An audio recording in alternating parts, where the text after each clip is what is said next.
नमस्ते दोस्तों, मैं डॉक्टर धीरज वत्ते, हिंदी विभाग प्रमुख, संजीवनी महाविद्यालय चापोली।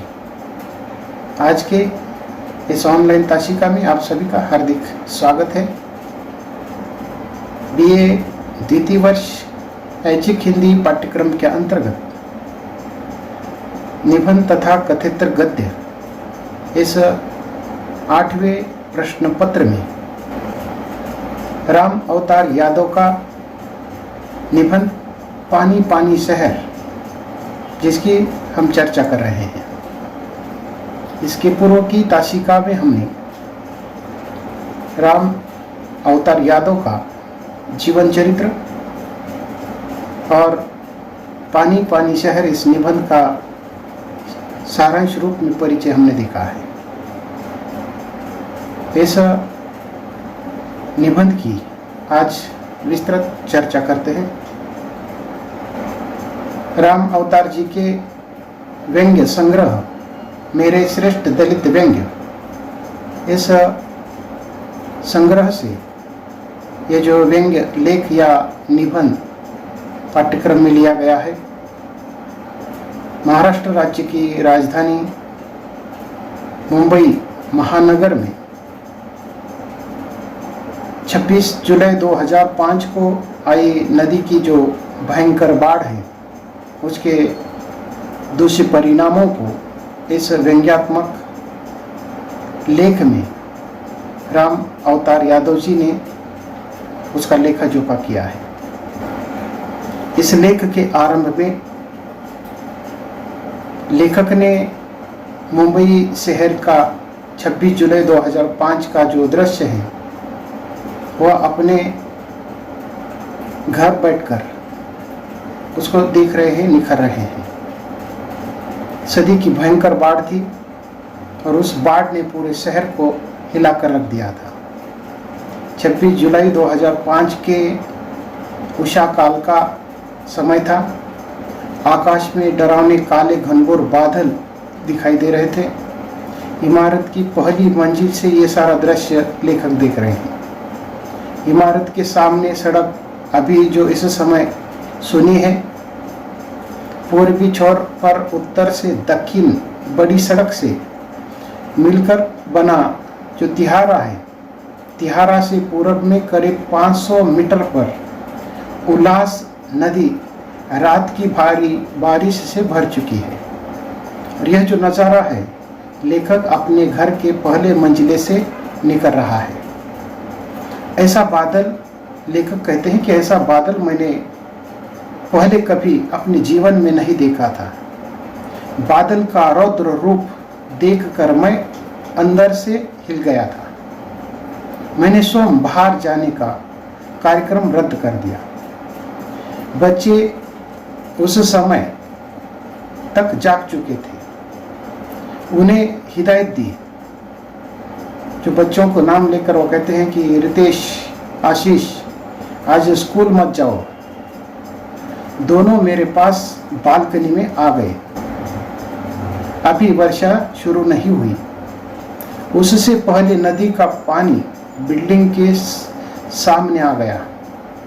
बच्चे और मैं कई बार ऐसे बाढ़ का नज़ारा देख चुके हैं। ऐसा भी देखा कि नदी का पानी आया और एकाध घंटे में पुनः वापस चला गया। सड़क के दोनों तरफ जितनी इमारतें हैं, सबकी खिड़कियां सड़क की तरफ खुली गई। लोग बाढ़ के दृश्य को बड़ी उत्सुकता से देख रहे हैं। देखते ही देखते पानी घुटने के ऊपर आ गया। पिछली बाढ़ की तरह इस साल भी दोनों बच्चे सड़क पर चले गए। हमारी बिल्डिंग के सामने वाली बिल्डिंग के तल मोहल्ले पर दुबे की दुकान है। दुकान में ही दुबे परिवार सहित रहते हैं। उनके बच्चों को एक एक कर आशीष अपने घर ले आया। रितेश एक बूढ़े को उनके घर पहुंचाने चर्च के आगे मानव पार्क की तरह चला गया। आशीष पानी की तेज धारा में एक आदमी सड़क पार करके घर नहीं आ पाया, क्योंकि उसे तैरना नहीं आता था। मैंने उसे इशारे से वही दुबे की दुकान पर रुकने का संकेत दिया। आशीष तो आंख के सामने है, किंतु पानी बढ़ने लगा तो मुझे रितेश की फिक्र हुई। उसे भी तैरना नहीं आता है, कहाँ चला गया। पानी बढ़ता ही जा रहा था। इन जंगल से पानी में आए तमाम सांप बिच्छू तैरते दिख रहे थे। मैंने बालकनी से पश्चिम तरफ देखा तो सन्न रह गया। रितेश दोनों हाथ चलाते हुए डूबते उतरते पानी के सहारे किसी तरह इमारत की बाउंड्री पकड़कर खड़ा हुआ है। तो मुझे सांस में सांस आई। पुनः वह दीवार पर चढ़कर आहते में कूदा। थोड़ी देर वह दिखाई नहीं दिया तो मैं हिल गया। उसकी सिर के बराबर पानी आहते में हो गया था। समस्या थी उसे अंदर लेने की, लेकिन इमारत का मुख्य द्वार पानी से भर चुका था। अंदर आए तो कैसे आए। मैंने तल मंजिल के एक फ्लैट का ताला तोड़कर पानी से आधा भरे हुए हॉल में से उसे घर में घुसाया। इस कवायद के बाद थोड़ी राहत मिली। दुबे की दुकान की तरफ देखा तो दुबे और आशीष इमारत के पंप हाउस पर चढ़कर खड़े थे। थोड़ी राहत हुई। सड़क पर बाढ़ का पानी बढ़ता ही जा रहा था। उसके ऊपर भारी बरसात शुरू हो गई। इतनी मोटी बूंदें कि पूछो मत, जैसे कोई ऊपर से भर बाटली पानी गिरा रहा हो। देखते ही देखते पंप हाउस भी डूब गया। मैं इसी उधेड़बुन में था कि आशीष को कैसे बचाऊं। मुझे तो तैरना आता है, किंतु उसे नहीं। कैसे लेकर आऊं? कहीं दोनों डूब गए तो? फिर समस्या थी कि मैं बाहर तो जा ही नहीं सकता था। मुझे बड़ी ग्लानि हो रही थी कि मेरी आंख के सामने ही वह डूब जाएगा।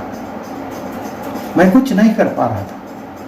वो क्षण अवर्णनीय है, केवल महसूस किया जा सकता है। दुबे नौजवान था, लंबे कद काठी का वो नौजवान था। उसने हिम्मत की। वह आशीष को वही छोड़ पानी में कूदकर सामने पहली मंजिल के एक फ्लैट की तरफ गया, जिसकी खिड़की में ग्रिल नहीं था। वहां उसने एक हाथ से खिड़की को पकड़ा और दूसरे हाथ से आशीष का हाथ पकड़ा और उसे खींचकर फ्लैट में ले लिया। वही बाढ़ उतरने तक दोनों इमारत की छत पर 2 दिन बिना खाए ही रहे। बाढ़ का पानी निरंतर बढ़ता ही जा रहा था। तल मंजिला डूबा, पहला मंजिला डूबा। दोनों ने दूसरे मंजिले पर शरण ली। जो जहां था वही फ्रीज हो गया। पूरा शहर पानी से भर गया। जो सुबह घर से निकल चुका था वह स्टेशन पर ही फंस गया। यह था इस प्रलयंकारी बाढ़ का पहला एपिसोड। बाढ़ का दूसरा एपिसोड शुरू होता है। जो जहां था वही उसके पास की इमारत में शरण ले ली। कुछ पेड़ों पर चढ़कर शरण लिए हुए थे। घरों का जरूरी सामान पानी में बह बह कर जा रहा था। कहीं स्टील का डिब्बा, गैस सिलेंडर, वॉशिंग मशीन, कहीं सूटकेस और छोटे मोटे फर्नीचर भी बहते नजर आ रहे थे। लोग बाग इमारत की खिड़कियों से झांक झांक कर ललचा रहे थे। साथ ही अपने तैरने की अज्ञानता को वह कोस भी रहे थे। चालों में रहने वाले जो लोग हैं वह अपने पतरे वाली छत में शरण ले ले। ऊपर से वर्षा का पानी, औरत बच्चों के साथ लोग जान बचाने की फिराक में पड़ रहे थे। जो लोग दूसरों के यहाँ सामान सहित ठहरे थे, उनके सामान वहाँ भी साफ हो गए, किंतु यही क्या कम था कि उन्हें शरण दी गई थी। एपिसोड का अगला जो भाग है उसके अंतर्गत लेखक ने लिखा है कि उल्लास नदी के किनारे दुबे बाग है। वहाँ एक चाल में रहने वाली पतरा तोड़कर ऊपर बैठे गए, किंतु पतरा भी डूबने लगा तो पतरे पर लटक रही एक पेड़ की शाखा पर लोग चढ़ गए। प्रत्यक्षदर्शी बताते हैं कि कुल 25 लोग उस शाखा पर शरण लिए हुए थे। शुक्र है उस शाखा ने धोखा नहीं दिया, वरना। एपिसोड का अगला जो सीन है उसमें लेखक लिखते हैं कि उल्लास नदी के उस पार तबेले हैं। तबेले की चालों में पानी भरने लगा तो लोगों ने भैंसों को खोल दिया और स्वयं पहाड़ की ओर सुरक्षित स्थान पर चले गए। चालों में पानी भरने लगा तो एक जागरूक नौजवान वरदानशील जो उसी साल गांव से आई थी से कहने लगा कि भाभी बाहर आओ। घूंघट से ही वह ज्योतिषियों की भाषा में बोली, ऐसन बाढ़ बहुत देखी हुई। कुछ देर बाद ही जो साड़ी वह पहने थी उसी साड़ी से खींचकर उसे इमारत पर चढ़ना पड़ा। एपिसोड के अगले सीन में लेखक लिखते हैं कि 80 साल के भोला ने तो किसी की नहीं सुनी, कहने लगे इतनी उम्र हो गई यहाँ बाढ़ नहीं आई। उलट अपना जो टीन वाला जो बक्सा है लेकर भाग रही पतोहू को डांटते हुए बोले, चल खोली में यहाँ बाढ़ नहीं आएगी। एपिसोड का जो अगला जो सीन है उसमें लेखक लिखते हैं कि मिलिए शर्मा जी से। वह अपने सैलून का शटर बंद करके बाढ़ को रोक रहे थे। पानी अधिक भरने के बाद शटर खोलने लगे तो शटर खुला ही नहीं। तो क्या शर्मा जी गए? नहीं भाई, कुर्सी पर चढ़कर छत से लटक रहे पंखे को पकड़कर पूरी रात लटकते रहे। बाढ़ का शुक्र कहे 1 फीट छत डूबने से रह गई। इसके बाद पानी उतरने लगा। सुबह तक पूरा पानी उतर गया। शर्मा अड़ोस पड़ोस में सबसे मिलकर दुआ सलाम करते फिर रहे थे और सबसे अपने बच जाने पर संतोष व्यक्त कर रहे थे। उसके बाद एपिसोड का अगला जो सीन है तो उसमें लेखक लिखते हैं कि मेरी बिल्डिंग के ठीक सामने दाईं ओर एक बंगला है। एक बूढ़ी माँ, बहू, बेटा और एक पोता, 4 लोगों का परिवार रहता है। बाढ़ की पहली रात दिन मंगलवार ठीक 12 बजे उनकी छत डूबने लगी। बंगले के पास वाली इमारत जिसमें आशीष शरणार्थी था, उसमें एक मोटी रस्सी से इमारत वालों ने उन्हें बचाया। जान बचाने की हड़बड़ी में वे चैन से बंधे अपने पालतू कुत्ते को खोल नहीं पाए। अपनी नित्य सुरक्षा करने वाले कुत्ते को असुरक्षित छोड़ दिया। यह तब महसूस हुआ जब वह गले भर पानी में डूबने लगा। उसकी चित्कार से उसे अंधेरी काली वर्षाती रात में 2 भयानक, दारुण और डरावना माहौल बना। उससे पूरा रेशमवाड़ी हिल गया। एपिसोड के आखिरी सीन में लेखक लिखते हैं कि मंगलवार सुबह से मंगलवार रात और बुधवार सुबह से बुधवार रात तक बाढ़ बनी रही। गुरुवार सुबह सड़क पर खड़ा 20 फीट पानी उतर गया। इस दरमियान सरकारी सुविधाएं फैल रही। न बिजली न पानी, फोन व्यवस्था डेड थी। किसी के पास पीने का पानी भी नहीं था। कुछ के पास राशन भी नहीं था। जिनके पास राशन था वह सब पानी में डूब गया। दुकान में कीचड़ भरा गया। सड़क पर कीचड़ जमा हो गया। दुकान से, घरों से लोगों ने साफ सफाई करके अनाज, फर्नीचर सड़कों पर इकट्ठा कर दिए।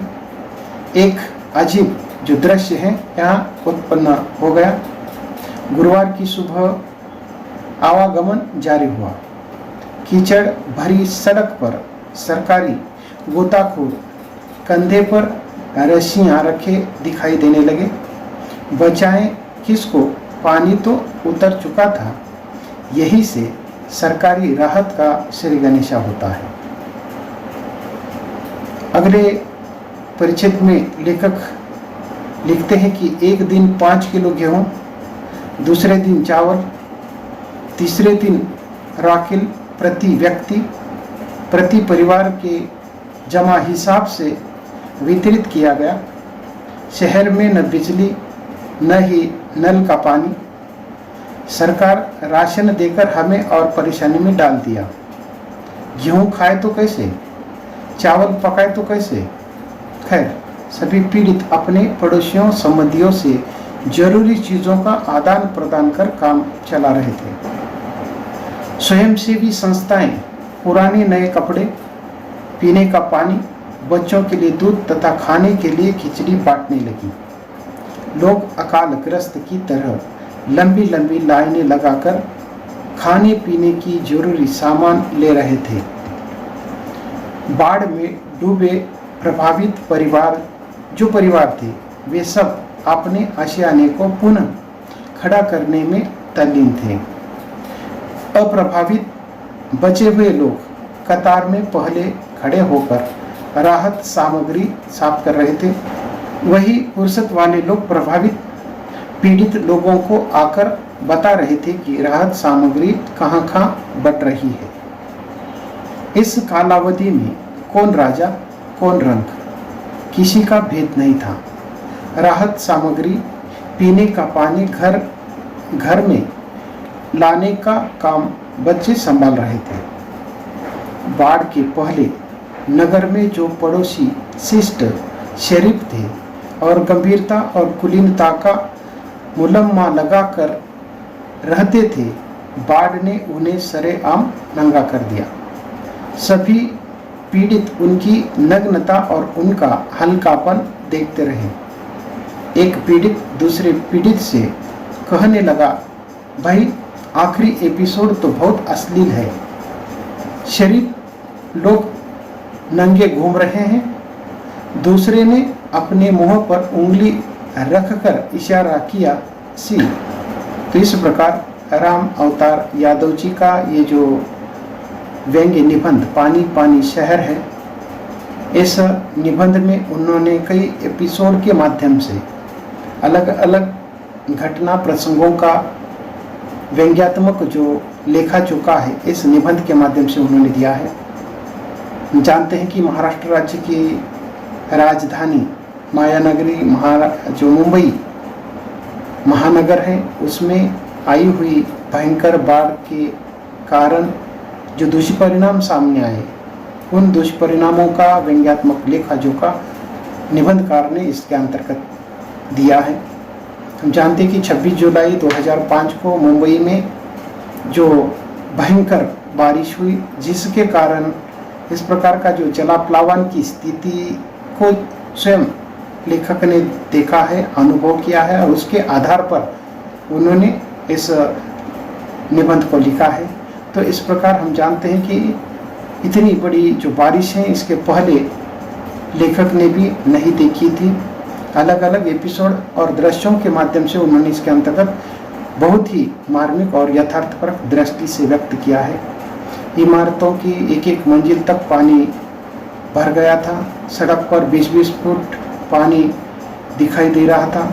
लोग छतों पर, पेड़ों पर और यहाँ तक कि पंखों को लटक कर अपनी जान बचा रहे थे।